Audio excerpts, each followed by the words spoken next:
नमस्कार साथियों, मैं सुशील कुमार मौर्य और आप देख रहे हैं हिंदी ज्ञान गंगा चैनल। आज का जो वीडियो है वह यूपी बोर्ड के कक्षा 10 के हिंदी के छात्रों के लिए है। आज के वीडियो में हम बताएंगे कि कक्षा 10 हिंदी के मॉडल पेपर के बारे में कि किस प्रकार के प्रश्न यूपी बोर्ड के 2023 की परीक्षा से प्रश्न पूछे जाएंगे, क्योंकि यूपी बोर्ड की जो 2023 से परीक्षा हो रही है वह नए पाठ्यक्रम एवं नए पैटर्न के आधार पर हो रही है। कुछ पाठ्यक्रमों में भी बदलाव हुआ है और परीक्षा प्रणाली में भी बदलाव हुआ है। इसमें 20 नंबर का विकल्पीय प्रश्न पूछे जाएंगे और 50 नंबर के लिखित प्रश्न पूछे जाएंगे। सब मिलाकर 70 नंबर के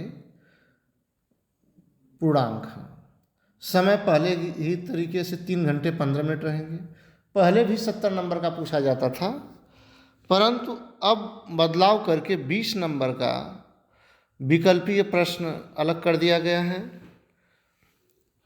अब हम किस प्रकार प्रश्न पूछे जाएंगे, कैसे हम उसको हल करेंगे, हमारे प्रश्न पत्र परीक्षा भवन में हम किस प्रकार हल करेंगे, किस प्रश्न को हल करने में पहली प्राथमिकता देंगे, इन सब बातों पर विचार करेंगे।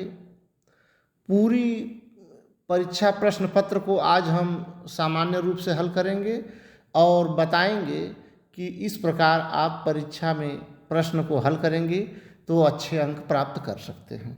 तो आइए हम जानते हैं।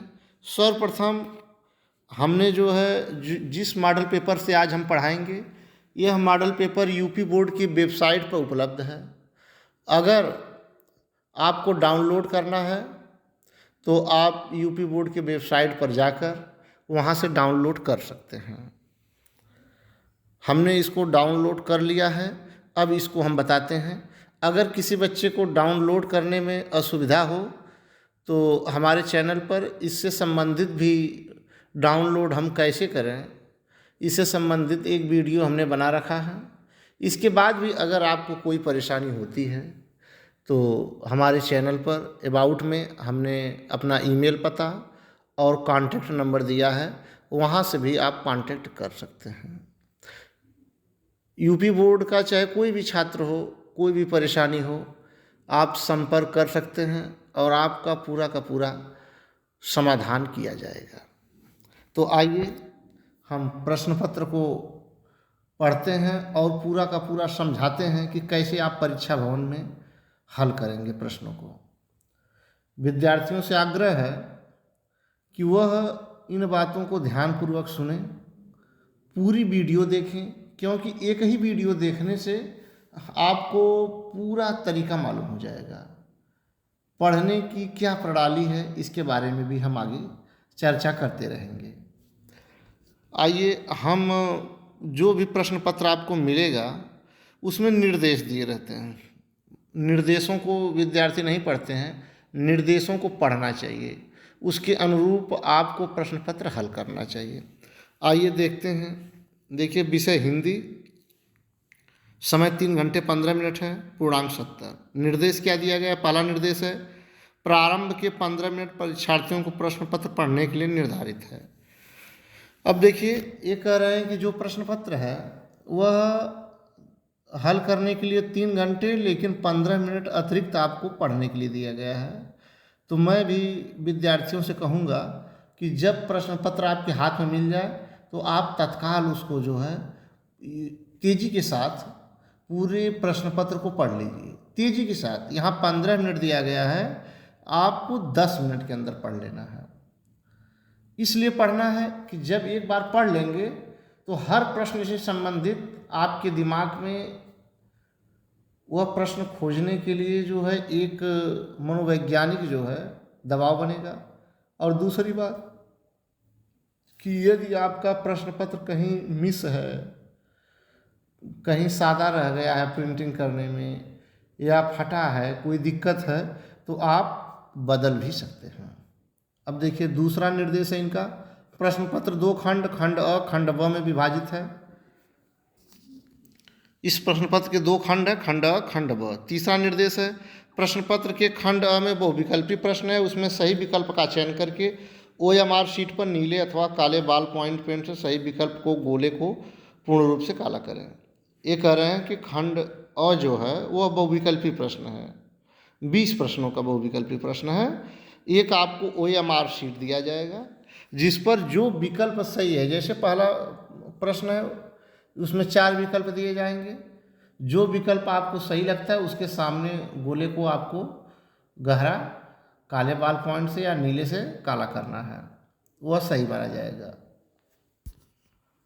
खंड अ में वो विकल्पी प्रश्न है, प्रत्येक प्रश्न के लिए 1 अंक निर्धारित है, इसके बारे में हमने बता दिया है। 20 प्रश्न रहेंगे, 20 अंकों का रहेगा, अर्थात हर प्रश्न 1 अंक का रहेगा। अब पांचवा निर्देश है इनका, प्रश्न पत्र के खंड अ में खंड अ के प्रश्नों को हल करने हेतु 1 घंटा तथा खंड ब के प्रश्नों को हल करने हेतु 2 घंटे का समय निर्धारित है। अब ये कह रहे हैं कि जो खंड अ का है उसको हल करने के लिए 1 घंटा, खंड ब को हल करने के लिए 2 घंटा निर्धारित है। इस प्रकार यह 3 घंटा बता रहे हैं। लेकिन मैं कह रहा हूँ कि अगर आपकी तैयारी अच्छी रही तो आप जो खंड अ है 1 घंटे की बजाय आधे घंटे में भी हल कर सकते हैं आराम से। और खंड ब के प्रश्नों को हल करने के लिए आपको थोड़ा समय ज़्यादा मिल जाएगा, क्योंकि उसमें लिखित रूप से हल करना पड़ता है। अब प्रत्येक प्रश्न के सम्मुख उनके निर्धारित अंक दिए गए हैं, ये भी बात हमने पहले बता दी।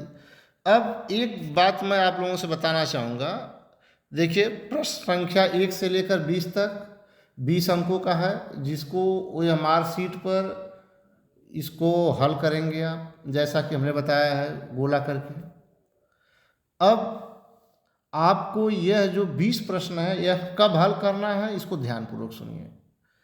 इसको आपको शुरू पहले ही हल करना है, जैसे ही आपको मिल जाए आप 20 नंबर वाला पहले हल करिए। लेकिन एक बात का आप ध्यान रखिए विद्यार्थियों, कि आप जो है इस 20 प्रश्न में ऐसा नहीं है कि आपको 20 का 20 ही आता होगा। अगर आता है तो अच्छी बात है, लेकिन अगर नहीं आता है तो 20 में से जो भी प्रश्न आपको आ रहा है, 10 प्रश्न, 5 प्रश्न, 15 प्रश्न, आप वही हल करिए और शेष एकदम छोड़े रखिए। कभी कभी जैसे आपने 10 हल कर लिया, 10 प्रश्न का उत्तर जो है बाद में जब आप प्रश्न और हल करते रहेंगे लिखित वाला, तो उस समय भी आपको ख्याल आ सकता है कि इसका उत्तर तो यह है, तो तुरंत वहाँ जाकर उसको सही कर लीजिए। अगर आप पहले से गलत पर गोला किए रहेंगे तो उसको आप मिटा नहीं सकते हैं। इस बात का जरूर आप ध्यान दीजिए, अगर इसको ध्यान देंगे तो सफलता आपको अवश्य मिलेगी। आइए हम इसको हल करके आपको बता देते हैं, इससे आपका अभ्यास भी हो जाएगा।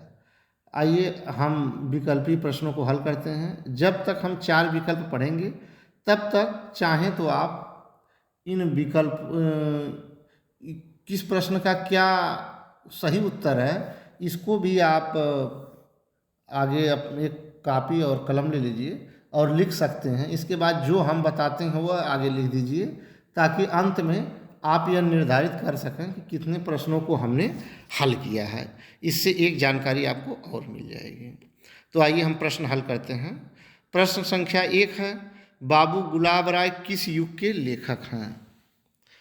अब 4 ऑप्शन है। पहला है भारतेंद्र युग, दूसरा द्विवेदी युग, तीसरा शुक्ल युग, चौथा शुक्लोत्तर युग। यहाँ देखिए शुक्लांतर युग दिया है, आप इसको बना लीजिएगा शुक्लोत्तर युग। इसका सही उत्तर है शुक्ल युग। तीसरा, पहले प्रश्न का तीसरा विकल्प सही है। प्रश्न नंबर 2 है, चिंतामणि किस विधा की रचना है? 4 विकल्प हैं। पहला विकल्प है निबंध, दूसरा है कविता, तीसरा है नाटक और चौथा विकल्प है कहानी। तो चिंतामणि यह निबंध विधा की रचना है, अर्थात विकल्प 1 सही है। अब गमन किसकी रचना है? इसमें भी 4 विकल्प हैं। पहला मुंशी प्रेमचंद, दूसरा जयशंकर प्रसाद, तीसरा निराला, चौथा हरिकृष्ण प्रेमी। तो गमन मुंशी प्रेमचंद की रचना है, अर्थात विकल्प 1 सही है। अब चौथा प्रश्न है, शुक्ल युग की समयावधि है। शुक्ल युग की समय क्या है, इसके बारे में चर्चा कर रहे हैं। इसमें भी 4 विकल्प हैं। पहला विकल्प है 1936 से 1943 ईस्वी तक। दूसरा विकल्प है 1919 से 1938 ईस्वी तक। तीसरा विकल्प है 1900 से 1918 तक। और चौथा विकल्प है उपर्युक्त में से कोई नहीं। तो यहाँ पर विकल्प 2 सही है। प्रश्न नंबर 4 का विकल्प 2 सही है, 1919 से 1938 ईस्वी तक। पांचवा प्रश्न है, नीड का निर्माण फिर किस विधा की रचना है। इसमें भी 4 विकल्प दिए गए हैं। पहला विकल्प है जीवनी, दूसरा आत्मकथा, तीसरा साक्षात्कार या भेंटवार्ता और चौथा रेखाचित्र। नीड का निर्माण फिर किस विधा की रचना है। तो 5वें प्रश्न का उत्तर सही उत्तर हो जाएगा विकल्प 2 आत्मकथा। अब 6वां प्रश्न है, प्रिय प्रवास किस युग की रचना है। विकल्प 4 हैं, द्विवेदी युग, भारतेंद्र युग, प्रगतिवादी युग और छायावादी युग। तो 6वां का इसमें विकल्प 1 सही है, द्विवेदी युग। अब 7वां प्रश्न है, मधुशाला किसकी रचना है। चारों विकल्प हैं, रामधारी सिंह दिनकर, दूसरा है हरिऔध, तीसरा हरिवंश राय बच्चन, चौथा मित्रानंदन पंत। तो इसमें विकल्प 3 सही है, मधुशाला हरिवंश राय बच्चन की रचना है। यह वही हरिवंश राय बच्चन है जो महान कलाकार सिनेमा जगत के, हिंदी सिनेमा जगत के अमिताभ बच्चन के पिता थे, हरिवंश राय बच्चन। अब 8वां प्रश्न है, भारत भारती किसकी रचना है। सियाराम शरणगुप्त, मैथिली शरणगुप्त, जयशंकर प्रसाद और महादेवी वर्मा। तो भारत भारती यह मैथिली शरणगुप्त की रचना है, अर्थात विकल्प 2 सही है। आधुनिक काल कब से कब तक है। पहला विकल्प है सन 1843 से अब तक। दूसरा विकल्प है 1643 से 1843 तक। चौथा विकल्प है सन 1918 से 1936 तक। और चौथा विकल्प है 1936 से 1943 तक। तो इसमें 9वें का विकल्प 1 सही है, आधुनिक काल 1843 से अब तक के काल को आधुनिक काल हम कहते हैं। अब 10वां प्रश्न है, मोतीराम किस युग के कवि हैं। पहला है विकल्प आधुनिक काल, दूसरा आदिकाल, तीसरा भक्तिकाल और चौथा रीतिकाल। तो मोतीराम जो है रीतिकाल के कवि हैं, अर्थात इसमें विकल्प 4 सही हैं। रीतिकाल के अन्य कवियों में केशवदास, बिहारीलाल, मोतीराम, देव और घनानंद शामिल हैं।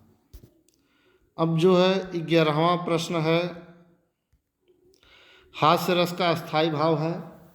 विकल्प 4 हैं, पहला शोक, दूसरा रति, तीसरा हास और चौथा निर्वेद।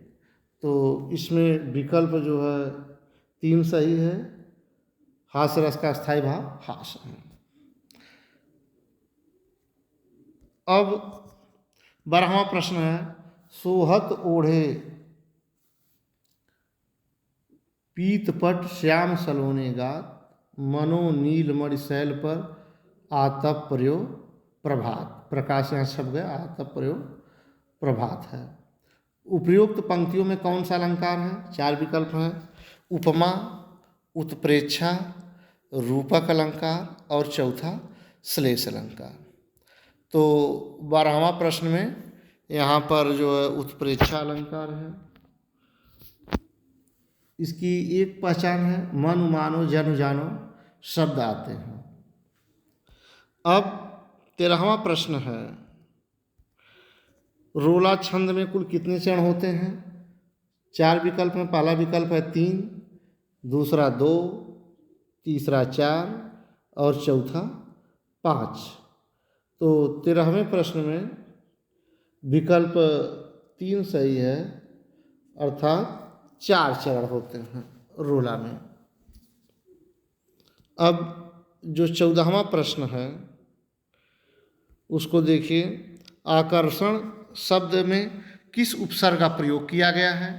पहला विकल्प है बी, दूसरा मान, तीसरा अ और चौथा आ।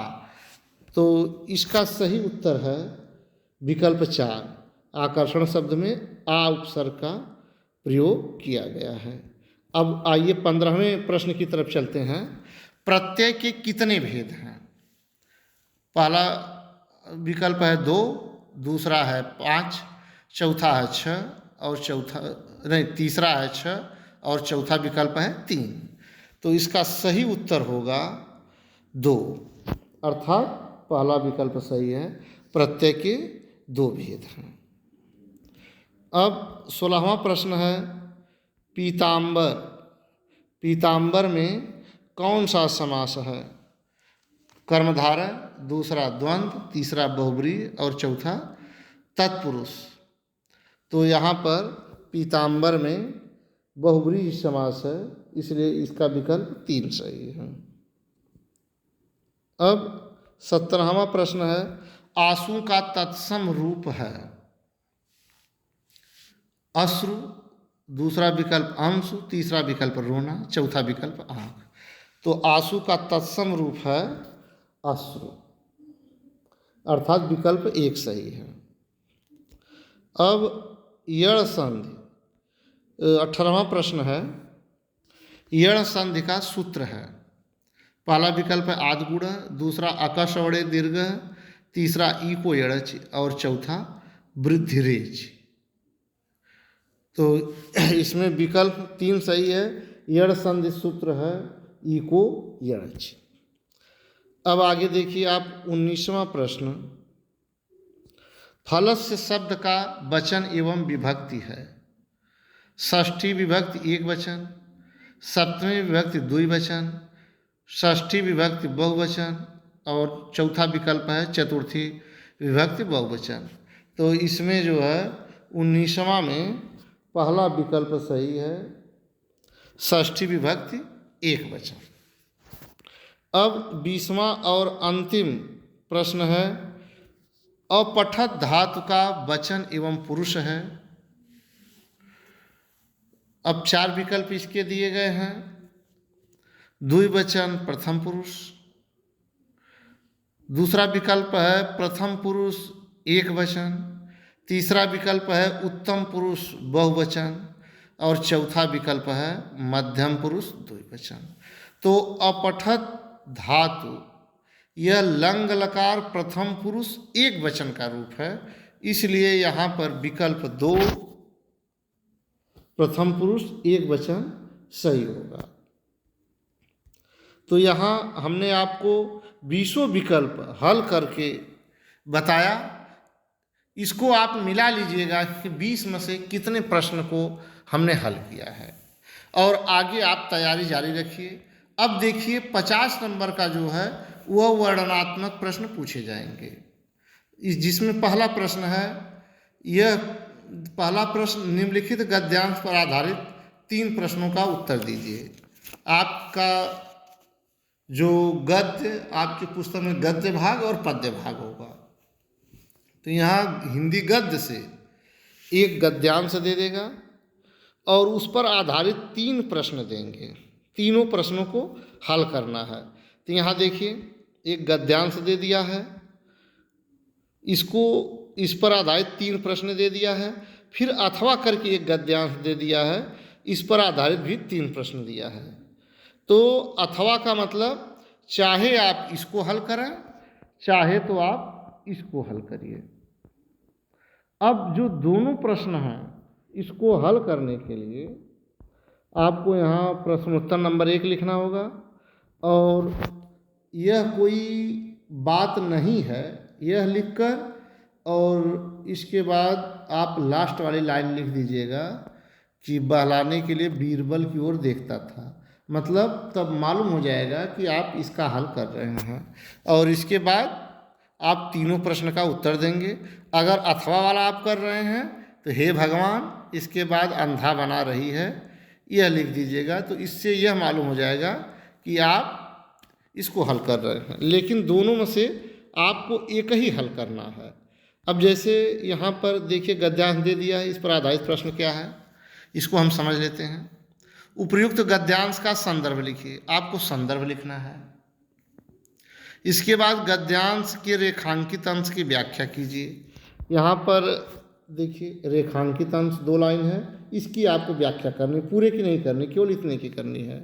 इसके बाद एक इससे संबंधित प्रश्न पूछ दिया है, लेखक के अनुसार समाज में विभिन्नता देखकर लोग एक दूसरे की ओर क्यों आकर्षित होते हैं। इस प्रश्न का भी जवाब आपको देना है।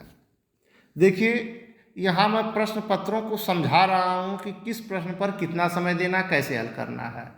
अलग से जब मैं वीडियो में जो है बताऊँगा तो आपको लाइव लिख कर दिखाऊँगा कि ऐसे ऐसे आपको हल करना है। यहाँ केवल आप समझिए इस मॉडल पेपर को। अब देखिए संदर्भ लिखना आप जानते हैं।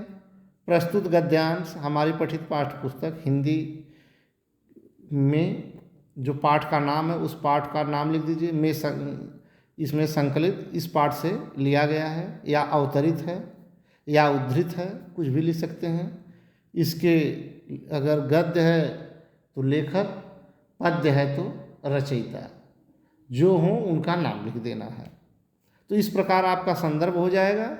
और रेखांकित अंश की व्याख्या, तो व्याख्या में आप जो रेखांकित अंश है उन्हीं की व्याख्या करेंगे और प्रश्न का उत्तर इधर देंगे। तीसरा देखिए इसमें कितने शब्दों में लिखना है, यह एक बात आपको समझनी है। अब देखिए यहाँ आप देखते हैं 3 × 2 = 6 लिखा है, अर्थात 3 प्रश्न है, 2-2 अंक का है और संपूर्ण अंक 6 हो गया। तो आपका 2-2 अंक का है, तो उसी हिसाब से आपको जो है लिखना है। यह नहीं कि व्याख्या करने में आप एक पृष्ठ लगा दें, ऐसा नहीं है। संदर्भ तो 2-3 लाइन में लिख दिया जाता है, व्याख्या में हो सकता है 6 लाइन, 7 लाइन, 10 लाइन, अधिकतम 10 लाइन, यानी 80 शब्द। अधिकतम आप 80 शब्द में लिखेंगे, इससे ज़्यादा नहीं। अब इसके बाद जो है दूसरा पद्य है, वही बात जैसा हमने पद्य का भी बता दिया। इसमें भी एक कोई पद्य दे देगा पद्यांश पुस्तक से आपके जो काव्य है, अथवा करके देगा, यानी 2 पद्यांश देंगे, उसमें से किसी एक से ही संबंधित आपको उत्तर हल करना पड़ेगा। इसमें भी वही बात है, 3 × 2 = 6। उपयुक्त पद्यांश का संदर्भ लिखिए, संदर्भ लिखना है, रेखांकित की व्याख्या करनी है, और उपयुक्त पंक्तियों में कौन सा अलंकार है ये पूछ रहे हैं। इसी प्रकार इसमें भी 3 प्रश्न बना दिए हैं, आपको कोई एक कर देना है। अब तीसरा प्रश्न है 5 अंक का। दिए गए संस्कृत गद्यांश में से किसी एक का संदर्भ सहित हिंदी में अनुवाद कीजिए। यहाँ भी आपको संदर्भ लिखना है। इसके अगर रचयिता का नाम नहीं मालूम है तो उसको नहीं लिखेंगे, अगर मालूम है तो उसको लिखेंगे। अब देखिए यहाँ पर किस पाठ से लिया गया है, इतना तो संदर्भ में आप लिखेंगे। इसके बाद अनुवाद आपको यहाँ लिखना है, व्याख्या नहीं करनी है। 2 नंबर का आपका संदर्भ हो गया, 3 नंबर का अनुवाद हो गया। अब अनुवाद में उसका जो हिंदी अनुवाद होगा हूबहू वही करना पड़ेगा। इसमें भी देखिए 3-4 लाइन का दे दिया गया है, फिर अथवा करके दिया गया है, अर्थात इसको हल करें कि इसको हल करें। जिसको हल करेंगे, जो हमने पहले प्रक्रिया बताया है, एक शब्द ये लिखकर इसके बाद डॉट डॉट दे देंगे, लास्ट वाला लिख देंगे, जिससे मालूम हो जाए कि आप यही हल कर रहे हैं।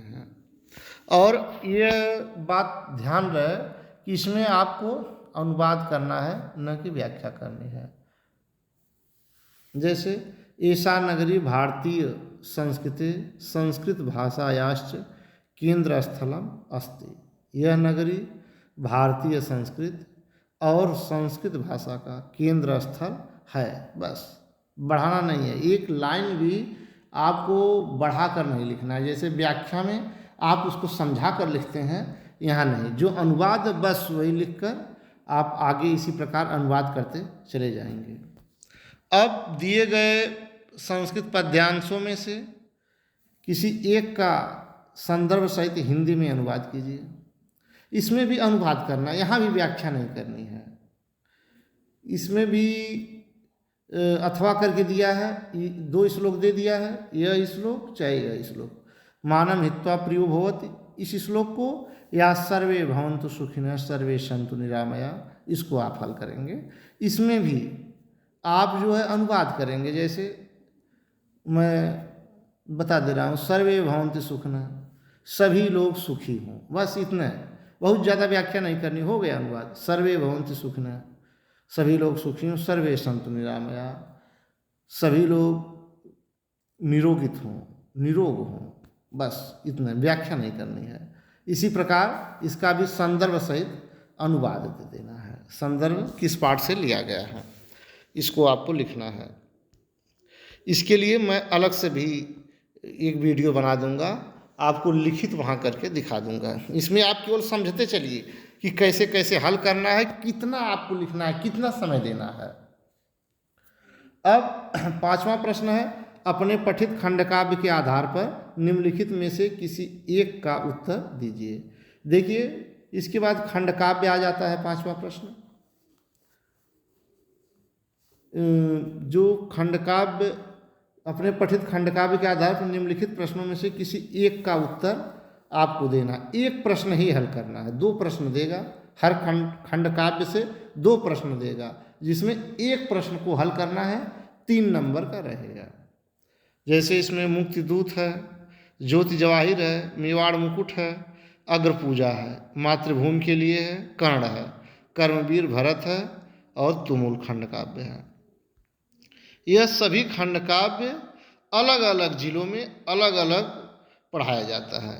किसी में मुक्तिदूत पढ़ाया जाता है, किसी में मेवाड़ मुकुट पढ़ाया जाता है, किसी में अग्र पूजा पढ़ाया जाता है।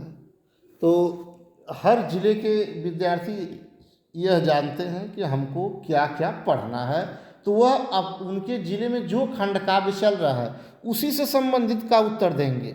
अगर दूसरे खंडकाव्य का उत्तर दे दिए तो उनका प्रश्न सही रहते हुए भी गलत माना जाएगा। अब 6वां प्रश्न है, क और ख, 2 है। प्रश्न नंबर 6 का क, प्रश्न नंबर 6 का ख। अब हम क पर आते हैं। दिए गए उत्तरों लेखकों में से किसी एक का जीवन परिचय लिखते हुए उनकी एक प्रमुख रचना का उल्लेख कीजिए। देखिए, यहाँ पर जो है दे रहा है कि 3 लेखक दे दिया आपके गद्य में से, डॉक्टर राजेंद्र प्रसाद, जयशंकर प्रसाद, आचार्य रामचंद्र शुक्ल। यह कोई भी 3 दे सकते हैं, जो है यहाँ केवल एक मॉडल के लिए यह है। अब उनका जीवन परिचय लिखना है और उनकी प्रमुख रचना का उल्लेख करना है। यहाँ दिया उनकी एक प्रमुख रचना का उल्लेख करना है।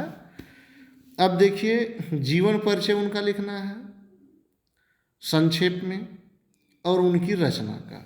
तो पहले आप लेखक का नाम लिखेंगे, उसका जीवन परिचय आप जो है जीवन परिचय में उनका नाम, उनके पिता का नाम, माता का नाम, यदि मालूम है तो जन्म कब हुआ और अगर पढ़े हैं तो क्या पढ़े हैं, मृत्यु कब हुई, इन सब का पूरा विवरण उसमें देना है।